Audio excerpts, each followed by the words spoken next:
Well,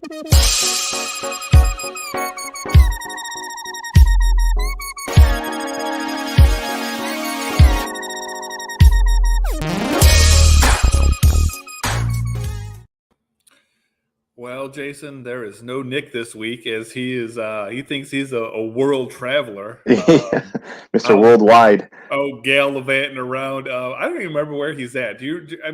I feel Yeah, I think he's bad. in London. London, I Okay, think. that's what I thought he was Yeah. in, over there bawling his eyes out over in London. So Yeah, I'm glad we don't have to listen to him talk about, the the Celtics. and Yeah. rub it in our faces and, all that bullshit. So Yeah, I mean, it's good to be back. I know that, I wasn't here last week, and I see I was severely missed, so I know some impersonations went on, and top of the tip of the cap to the impressions is it was quite it comical, wasn't and it was really an good. impression. It was literally me just putting on a hat. But Yeah, yeah, that was good enough, though. but I'll take it. So Yeah. my question though, Nick kind of went against what I said, because when we were talking on the stream, I said, "Hey, let's not tell Jason, and let's see if he watches, because if and when he does, he's Right. going to obviously reach out and be like, "Hey, I saw what you know."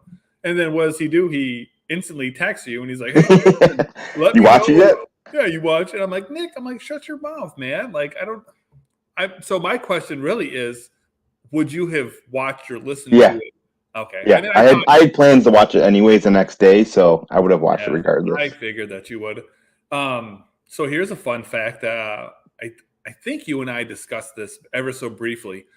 I am joining your world of what you have going on before the stream, which people don't realize, that Jason hustles back from baseball practice to Yep. catch this stream.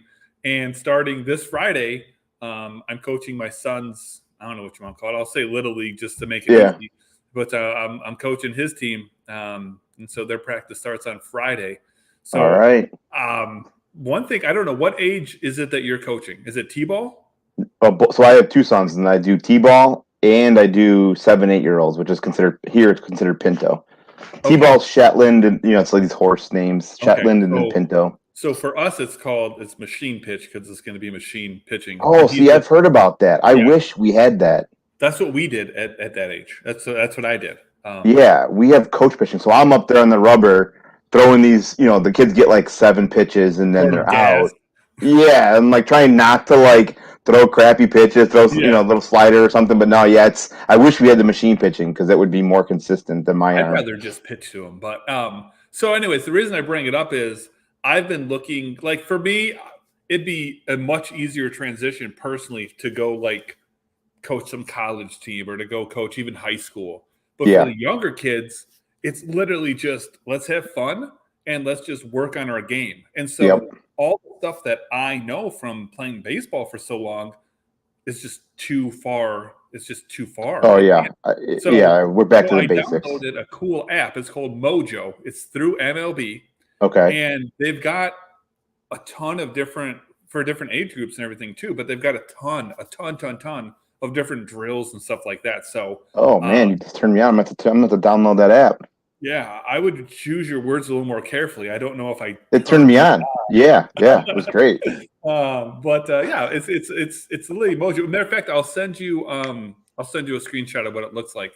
But you go on there and it's got a ton of different drills. I mean, a lot of it's kind of common sense, if you will, but it's a lot of stuff that I was already thinking about doing, but it makes it much more structured and everything. So you don't realize how much getting back to the basics means when you're teaching T-ball and 7-year-olds. I mean, we're talking about just simple things of running through first base and not second and third. So it's like, no, exactly. And so my goal here for the first practice, honestly, is just to get a baseline of where we at, because he just got done playing soccer.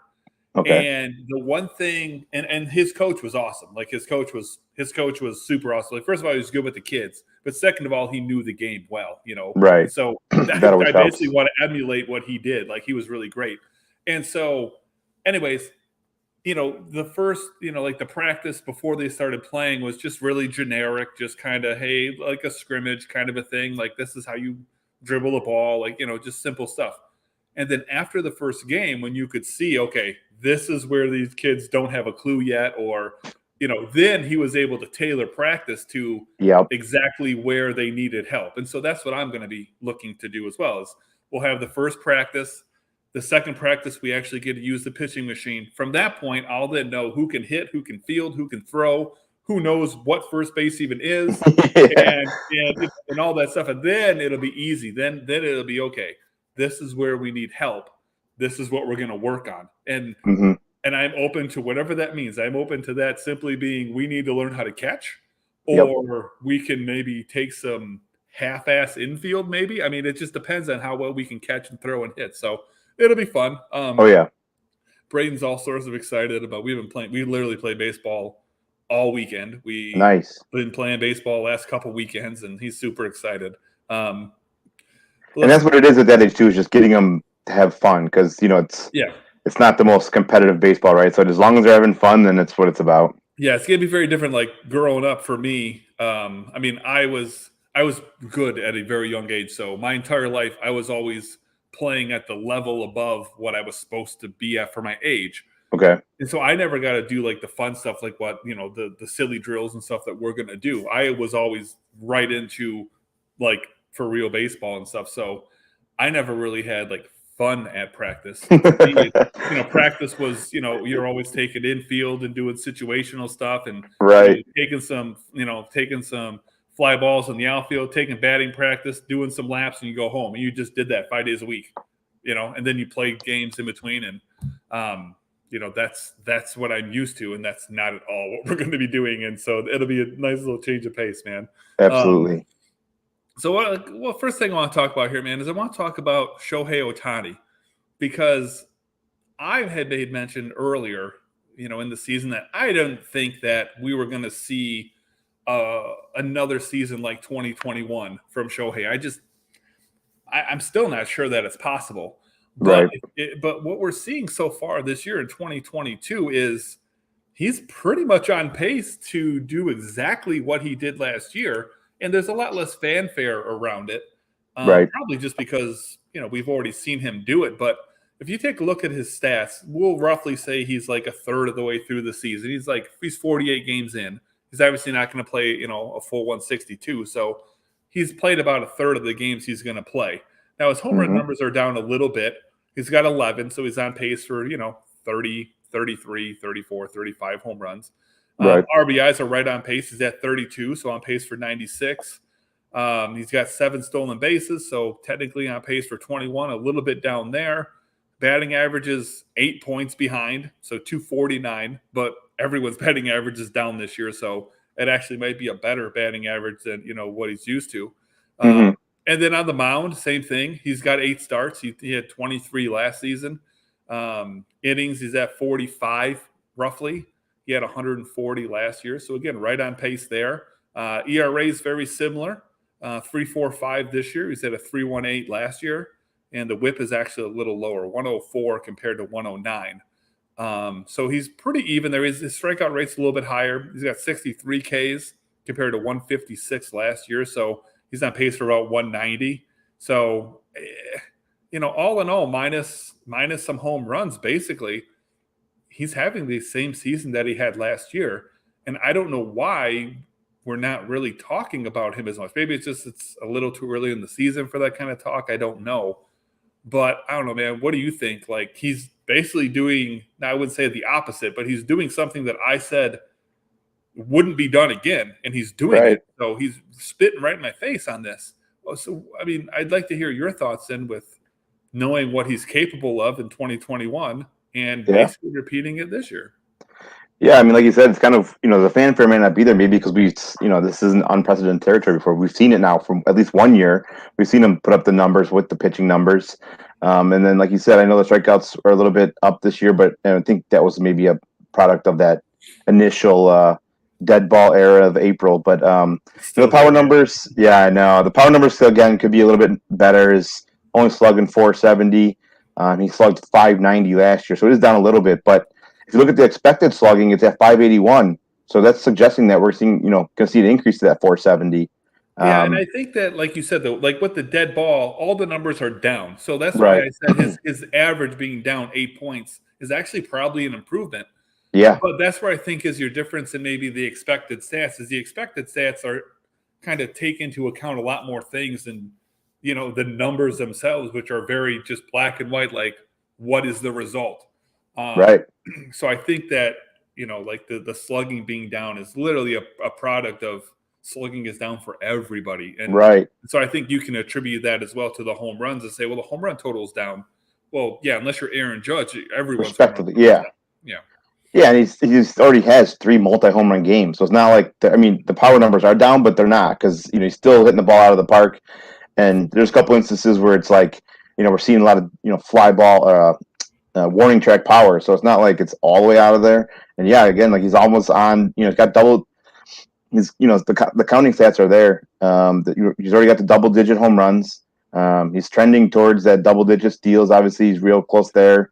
Again, he's projecting towards that 30 home runs, 100 RBIs, and 100 runs and 20 stolen bases, and all stuff he's doing on the mound as well too. So yeah, pretty much. The only thing I can knock on Ohtani right now is I own him in a weekly league, and it's brutal. Yeah, well, that's on you for owning him in a weekly league. You can't be mad at him for that, man. No, not at all, not at all. But I mean, I'm more mad at my format.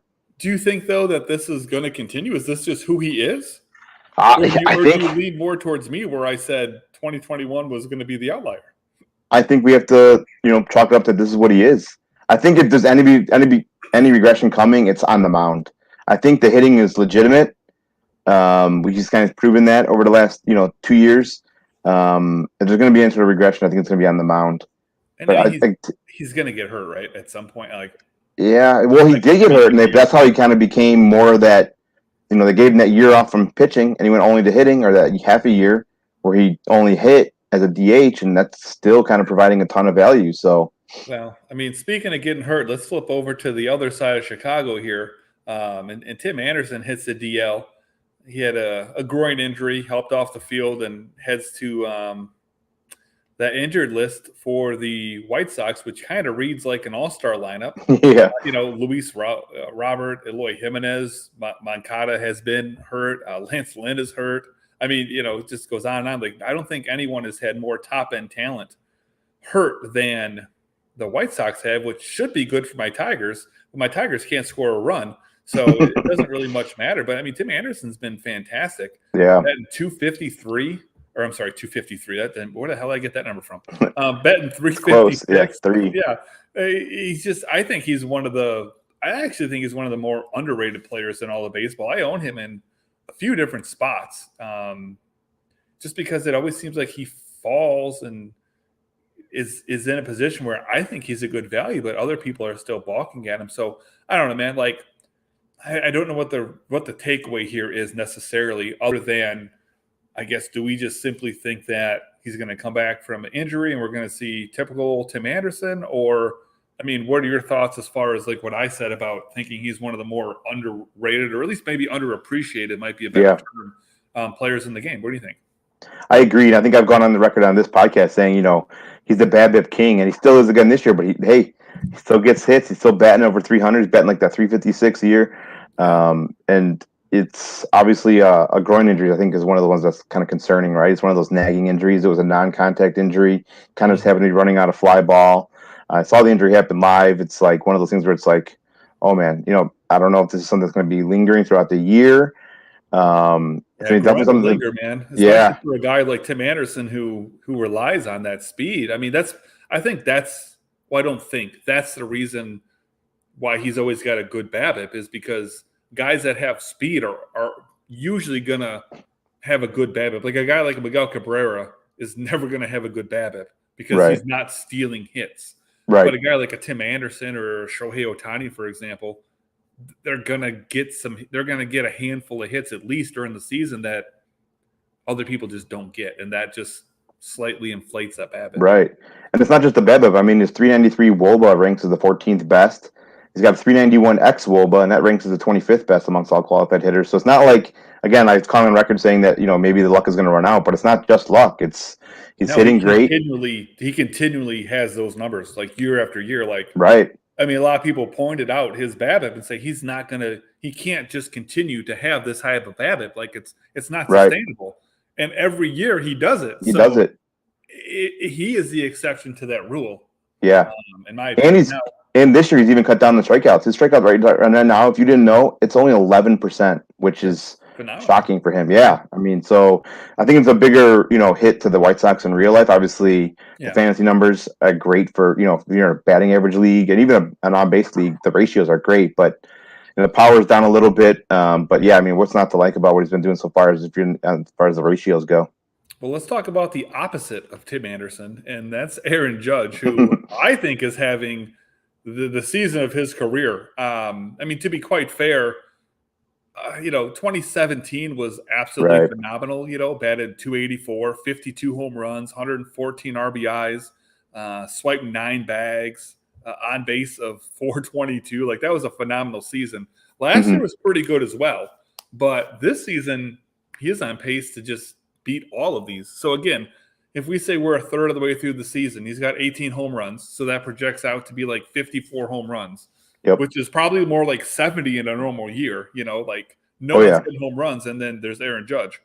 He's got 37 RBI, so that projects out to like 120-ish roughly. He's batting 309, and he's even sneaking in a few steals. He's got 3 steals, on base of 376. He's got an OPS over 1,000, not by much, but still over 1,000. Yep. I mean, this guy has been absolutely on a tear lately. Are we seeing what we think is, maybe the best season of Aaron Judge, which again, I think is even more impressive considering, the stats that those around him are putting up. I mean, 2 years ago, these were still great numbers, but, they weren't so impressive. But when you compare it to what other people are doing, he's outperforming everybody right now. Right. I do just a little small pat on my back, which isn't the greatest pat on the back, but before the season we had to do our bold predictions. Mm-hmm. I went out on a huge limb, I should say, and said that Aaron Judge would get back to hitting 50-plus home runs and lead the league in MLB in home runs. However, Yeah, I did get dinged. His 18 might lead the league if nobody else hits anymore. Yeah, but I got dinged a little bit on that article. I mean, it wasn't the most boldest of predictions, but whatever. If you look back again to that 2017 season, through his first 2 months of the season, he had 17 home runs. Currently, through the first 2 months of the season, he's had 18 home runs. The power numbers are just through the roof. He's got a 669 slugging, ranks obviously best in the league, which is 20 points higher than the second place, which is Mike Trout at 652. Yeah. And if you look at the X slugging, it suggests that it could even be better than the 669. And he's got a 360 ISO, which leads the league, obviously. And it's only 5 hitters. He's only one of 5 hitters to have an ISO above 300. So, and again, we're also seeing it with that batting average too. He was always some of the guy. When he came up, I was like, I don't know. He's going to be that big, tall body. He's going to hit a ton of home runs. Yeah. But he can he maintain that batting average? And he's proving year after year he's that 280, 290 hitter. Which if you're getting 40, 50 home runs and batting 290, I mean, look out. I mean, this right now. I mean, we're down to Aaron Judge and Ohtani so far as the AL MVP. And if it wasn't for Ohtani's pitching, it's hard to go against that pitching and hitting. But Aaron Judge is right there neck and neck with Ohtani for that AL MVP. Yeah. And I mean, to your point, you almost nailed it. He's got a career batting average of 279. His career on base is 385, and his career OPS is 948. Wow. Those are some serious numbers, man. And then if you want to take it a little bit further here and just dig into this season with the StatCast data, he's in the 100th percentile, so top of the league in the following categories, Jason. Average exit velocity, which to me is maybe the king of these categories. Yep. Hard hit percentage, X slug, like you mentioned, X WOBA, and barrel percentage. All of those, he is top of the league. Max exit velocity, which I think is an extraordinarily overrated stat.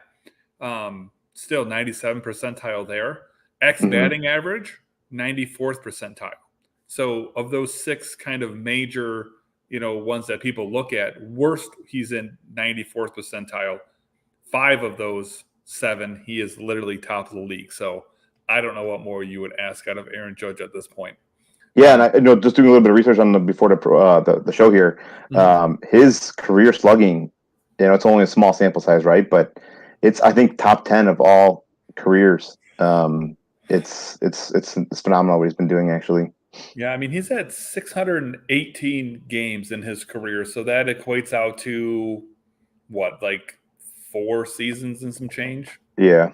Or not even quite 4 seasons. We still got a long ways to Right. go. But I mean, if he continues at this pace, like that's just craziness. Yeah. So speaking of craziness, Jason, you know what's next, right? I think by that transition, I think so. Down on the farm.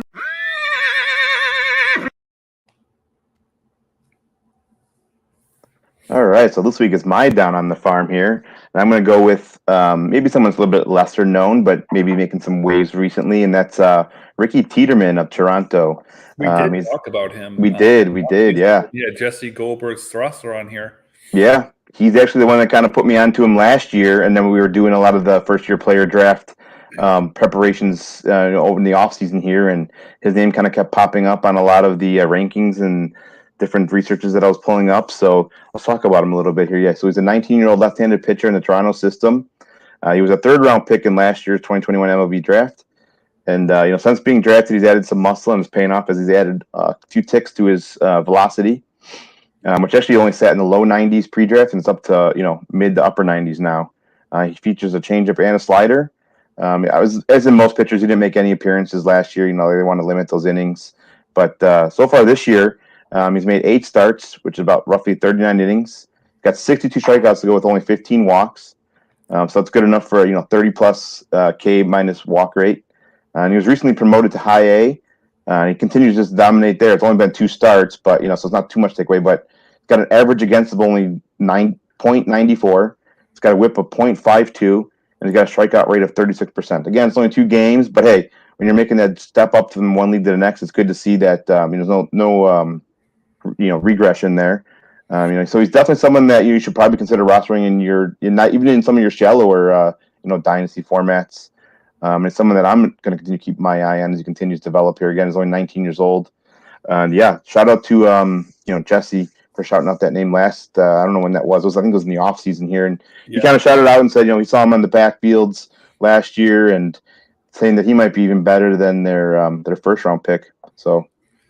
Yeah, I mean, I think you pretty much nailed everything on the head. I mean, I'll just kind of repeat what I usually say, and that is until you get past, A ball in some fashion, you really have to take every statistic with a complete grain of salt. And so the things that I'm looking for example, so like honestly, the thing that stands out to me the most is the fact that he's got 8 starts and he's thrown basically 40 innings.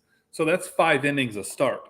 Mm-hmm. Now, I've seen enough minor league baseball to tell you that someone going 5 innings on average is pretty solid at that level. Like a lot of these guys, you'll see, 2 innings, 3 innings, like 3 or 4 is pretty common.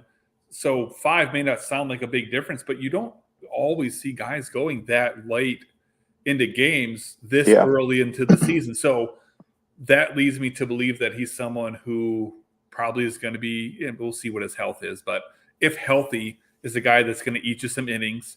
I completely dismiss the K numbers. It's, if he don't have good K to walk ratio at those levels, then I'm concerned. So it's great to see it, but until we get to double A, that's kind of when I start to look and give a little bit to the stats, Absolutely. A ball and below.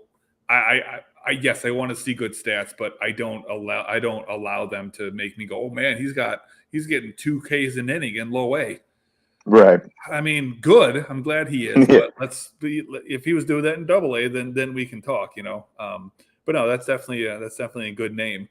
And then listen, man, we're gonna get to my dude here real quick because Julio Rodriguez, I think, has exceeded expectations for what you would expect for his rookie season. And we had a nice run for a little while where we were seeing a good amount of rookies that were coming up and playing pretty well. Like some of the higher, the bigger names were coming up and playing well.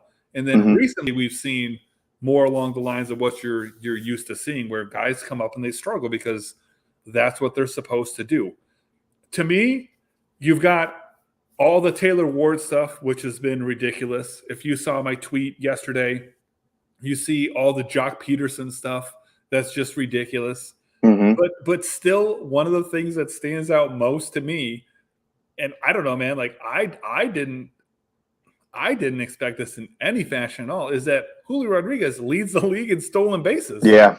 That is not at all what Julio Rodriguez is supposed to come up and do. Julio Rodriguez is supposed to come up, have a power bat, hit for a pretty decent average, and that's what he is. But he leads the league in stolen bases, and I did not see that coming. And so that's saying something. But he's got a 274 average, which for a rookie season is great. And this season, that's way above average. So that's pretty phenomenal. On base has a lot to desire, 323. But what's the last thing we usually see from hitters, for young hitters? I would argue that it's patience, plate discipline. Yeah. So not a huge surprise there. A slugging percentage of 430, whatever. And an OPS of 753. Again, nothing impressive there. But the fact that he's out there and he's performing at a pretty decent level is something that we can't take for granted. So 6 home runs, 23 RBIs. He's got 58 strikeouts in 178 at bats. So that's a little bit higher than we'd like to see. That's about a 33% strikeout rate. It was a little, So I mean, there's some work to be done, obviously, but the stolen bases are a huge surprise. I think that we can chalk up to saying he is exceeding expectations. What do you think, Jason? Oh yeah, for sure. And I know, we know that he got made the open day roster, and he had the first maybe rough 1 or 2 weeks. However, when you look back to starting from April 17th, so roughly about the last 39 games, he's only had 13 games which he didn't record a hit. He's also during that time he's had 12 multi-hit games. And again, you nailed it on the head, the speed is what stands out to me. 14 stolen bases, only 47 games. Just like the other guys, we're talking about projecting out the stats. Stolen bases aren't quite, it's a little bit harder to project stolen bases, but Absolutely. for a talking point here, you're talking about, what's that, 40 something stolen bases, roughly. So that's definitely not something you saw coming as a rookie, right? No, definitely not. I didn't. So no, he's on pace for 40 stolen bases, basically. Yeah. And then, again, striking out 30% of the time, but as a rookie, he's still hitting decent, 270. You can live with the 30% strikeout rate. He still hits the ball hard, ranks in the 88th percentile in hard hit rate, 87th percentile in average exit velo, and even the barrel rate's above league average. So, for a guy that, came up and being a rookie in opening day, it's obviously clearly, exceeding expectations. Yeah, I'm trying to go back here and look. So, for example, last year he had 16 stolen bases, and no, that's not true. Between the two levels, he had 21 stolen bases. He's already almost there in 47 games. I mean, yeah, and so he's doing it at the highest level. That was in high A and double A. God, if you go back to 2019, even he had 1 stolen base, and then way back in rookie ball, 2018, he had 10 stolen bases. So this is kind of out of nowhere. Right. And again, that's even to someone who has, followed him pretty closely. I've been pulling up stats at the quarter point of the season and stuff. And just, I've been tweeting out things that caught my attention. Yeah. And, part of that is just simply picking stat categories and just going ahead and filtering from, top, the top of the league and bottom of the league, and looking at the top 10, 15, 20 names and who stands out. And when I got to stolen bases and I saw Julio Rodriguez was up there, I was like, what? Really? That's surprising. And then he just, every week, he's there. So I don't know, man. Definitely shocking. I wouldn't say to expect it, but we'll take it while we can get it. And speaking of taking it while we can get it, Paul Goldschmidt, man, I feel like this was the off season probably more than any. And of course, each off season, I think the chatter would just get louder with age. But we continue to talk about, okay, when is this guy going to just kind of fall off? And a lot of it is, we're talking about the speed, because there was a point in time where he was a couple years, 2020. He was stealing, 20 bags. For a little while. He had almost 3 out of a 6-year stretch where he was stealing at least 20 bags. And yeah, he's only got 3 stolen bases this year, but I mean, I don't care when he's batting 352, Yeah. and I don't care when he's got a 418, on base, and I don't care when he's got an OPS over 1,000. I mean, he's got 11 home runs, 42 RBIs. I think that leads the league. Leads it's second in the NL. Okay, I mean, it's either way. It's really close up there. Yeah, top it's 5. crazy. So, for all the talk of, okay, is this the year that Goldschmidt finally falls off? This is on pace to arguably have maybe the best season he's had. Of course, take away the stolen bases. Right. Because even with this dead ball, like we've been talking about, he would be on pace for 33 home runs, which would be his second highest total of his career. He's on pace for 120 some RBIs, 126 to be exact, which would be his high. He's not going to continue batting 352, but his career high is 321. So he's got every chance of beating that. His career average is 295. So it seems like it's a decent chance he's going to hit over 300. Mm-hmm. I mean, I don't know, man. It's not like he's that old. I feel like when I think of Paul Goldschmidt in my head, I'm thinking of someone that's like, I don't know, 38 or, something like that. He's only 34, so he's not that old. And Joe Bond here says Goldie is the man. I don't even know if Joe knew who Paul Goldschmidt is. But I don't know, man. What do you think? I mean, again, I feel like we've had this conversation the last few off seasons. Yeah, it seems here like he is not just maintaining but improving. What do you think, man? Yeah, it seems like, who would have thought getting out of Arizona would have catapulted his career even more? Because, like we said, I know we had those great seasons in California or in Arizona, and now that he's in this somewhat stacked lineup, right? You got Arenado and some other guys there in that St. Louis lineup. He's putting up those numbers, especially the RBI numbers. That's the biggest takeaway when you're got guys setting the table for you. It's, again, like you said, it's 42 RBIs at the midway season, quarter of the season, second in the NL.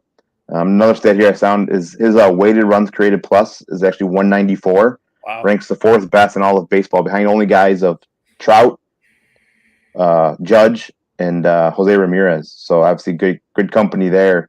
And he's in the midst of a 21-game hit streak, dating back to May 7th.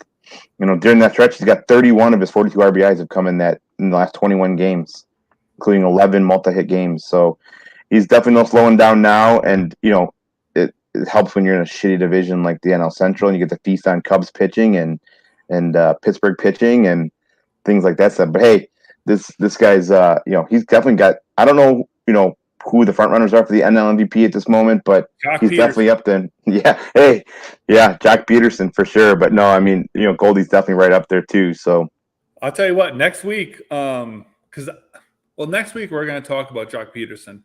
Okay. And we probably should have talked about it this week, but I already had the show planned out. Right. And I was doing some nonsense, just looking up some stuff. And I just couldn't believe the StatCast data for Peterson. And so that's something that I think we should dig into next week, and we'll just kind of talk about that a little bit. Because this is a guy that I think everyone's always thought, is a pretty good hitter.